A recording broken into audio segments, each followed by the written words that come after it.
Chronique du lundi 19 décembre 1892. Dimanche prochain, la Noël, puis le jour de l'an. Deux grandes fêtes inséparables qui arrivent en se donnant la main. Avec les rois, elles forment une trinité de réjouissances qui se trouvent toutes résumées dans cette appellation, les fêtes. C'est un grand mot à la campagne. Longtemps à l'avance, on en parle. Et mariages, noces et réunions sont renvoyés à cet heureux temps. Quand viendrez-vous nous voir, demande-t-on. Au fait, est-il répondu. Pour faire tel achat, donner tel festin et traîner une toilette, on attend aux fêtes. Aux fêtes, toujours aux fêtes. À la ville, on y met un peu moins d'enthousiasme. On appelle bien ça les fêtes aussi, mais plutôt parce que l'usage en a consacré l'expression que parce qu'elles mettent au cœur une joie spécialement exubérante. Aussi, pour être franc, c'est le jour de l'an qui met son ombre au tableau. Les visites sont détestables. On redoute l'instant où il faudra secouer la main de tant de monde, formuler une infinité de souhaits dont aucun ne sera inédit, dire un tas d'affabilités que l'on répudie tout bas dans son fort intérieur en se donnant les plus dures épithètes. D'aucuns passeraient encore par-dessus ces désagréments, s'il ne fallait pas tout à cela ajouter l'inconvénient plus grave encore de donner des étrennes. Ce n'est pas la moindre considération, quand on réfléchit que les présents de Noël et du jour de l'an se font maintenant avec une richesse et une profusion qui doivent faire brèche à la bourse des donataires. Ainsi, soit qu'ils nous affligent en nous forçant à dire nos adieux à l'année qui s'en va, soit qu'ils ramènent plus particulièrement le souvenir de ceux qui ne sont plus, soit à cause de tous les salamalecs qu'il impose, le jour de l'an est une cause d'ennui pour beaucoup de gens. Il n'y a guère que les enfants qui le voient approcher avec une joie sans mélange. Encore ne faut-il pas dire tous les enfants. Combien à qui Santa Claus ou le petit Jésus n'iront pas faire visite et ne laisseront derrière eux aucun jouet, aucune friandise pour égayer un peu la tristesse de leur sombre réduit? De ce temps-ci, les vitrines rivalisent de magnificence. Tous les marchands, depuis les grands magasins jusqu'aux échoppes d'un sou, ajoutent à profusion des articles nouveaux à leurs étalages. On veut attirer les regards, exciter les convoitises, allécher la clientèle et rarement on manque son coup. Mais il y a une foule qu'on attire comme les autres, dont on excite les convoitises sans profit, cependant, pour les exposants, et chez laquelle le spectacle de ces richesses ne laisse qu'une grande douleur au cœur. À la Compagnie générale des bazars, on a fait un déploiement plus qu'ordinaire de joujoux pour enfants. Rien ne manque, depuis le petit soldat, fusil au bras, jusqu'à l'élégant trousseau de la gentille poupée. Si vous voyiez chaque jour, comme je le vois, le nombre d'enfants qui, le nez collé sur la vitrine, examinent avec avidité ces merveilles si cruellement, se semble, exposées devant eux, vous n'auriez pas envie de sourire.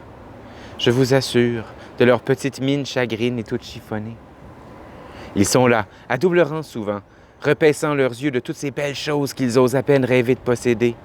Pourtant, le plus minime de ces jouets, ce polichinelle de 5 sous, les rendrait si heureux.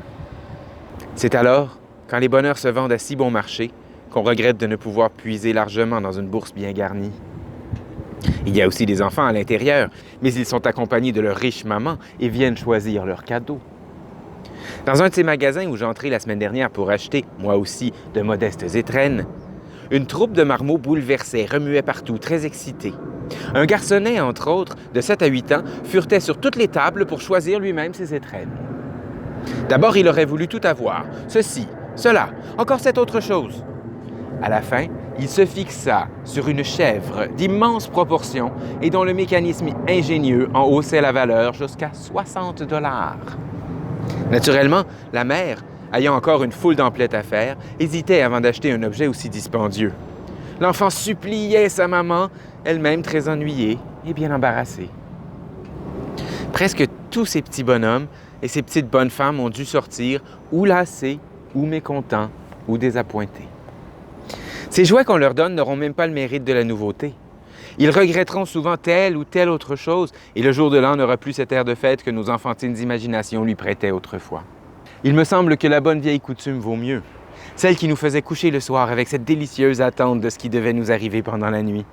Les rêves qui agitaient notre sommeil étaient couleur de rose cette nuit-là. De bien bonne heure le lendemain, nous étions éveillés et commencions l'inspection de nos étrennes. Ah, les joyeuses surprises! Oh, les ravissantes extases que nous avions alors! Rien que d'y penser, j'en ai l'âme tout émue. Je ne sais pourquoi on prive les enfants de ces douces jouissances. Il en est que les rigueurs du sort traitent plus rudement encore. Ce sont ceux-là qui m'intéressent par-dessus tout et qui ont droit aux sympathies. Ça devrait être une de nos préoccupations que de rendre l'enfance heureuse. Tant de misères l'attendent dans la vie qu'au moins on devrait illuminer de quelques rayons de soleil les jours qui précèdent les luttes. À cet âge, il est bien dur de souffrir déjà. Et qui peut dire tout ce que le cœur d'un enfant renferme de tristesse? Si j'étais grande dame, comme dans la chanson, je ferais en sorte que chaque mère de famille eût quelque chose à mettre dans le bas de son petit à la veille de Noël. Pas tant de présents utiles, mais des bonbons, des jolis riens qui vont plus sûrement au cœur des enfants et leur font plus de plaisir que tout le reste. C'est leur fête, fêtons-la comme on l'aime à cet âge. Tous les grands magasins donneraient volontiers, je n'en doute pas, à un comité de dames qui voulut bien s'en charger, les jouets un peu défraîchis des années précédentes, ceux que les mains capricieuses ont maniés puis jetés de côté, les livres d'images trop feuilletés qui ne plaisent plus à la clientèle élégante pour être distribués parmi ces pauvres déshérités. Quel beau jour de l'an ce serait pour tout le monde, pour les bienfaiteurs comme pour les petits protégés.